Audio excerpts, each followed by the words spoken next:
হ্যাঁ না আজ আমরা সবাই এখানে উপস্থিত হয়েছি।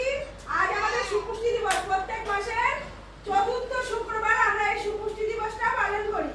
হ্যাঁ, সুপুষ্টি কথাটার মধ্যেই মানে লুকিয়ে আছে যে শরীরটাকে সুস্থ সুন্দর করা, সেটা কথাটার মধ্যেই লুকিয়ে আছে। তো আজকের বিষয় হচ্ছে গর্ভবতী ও প্রসূতি মায়েদের খাদ্য তালিকা। গর্ভবতী এবং প্রসূতি মায়েদের কি কি খাওয়া উচিত? খাওয়া তো অনেক উচিত, কিন্তু সেটা মায়েদেরকে শুনতে হবে।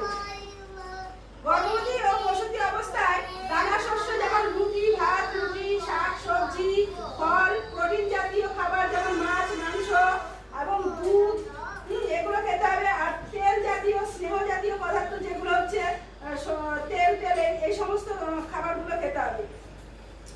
গর্ভাবস্থায় মায়েদের তো দিনের বেলাতে একটু রেস্ট দিতে হবে, ঘুমাতে হবে।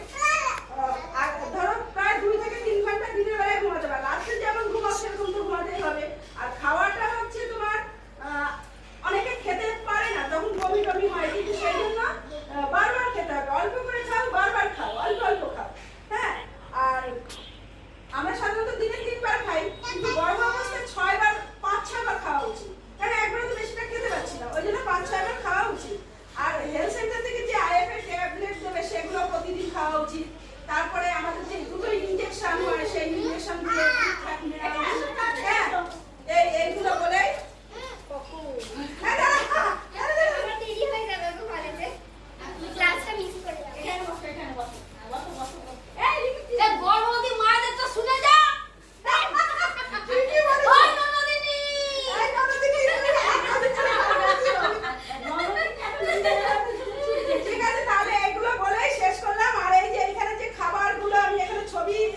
সাজিয়েছি।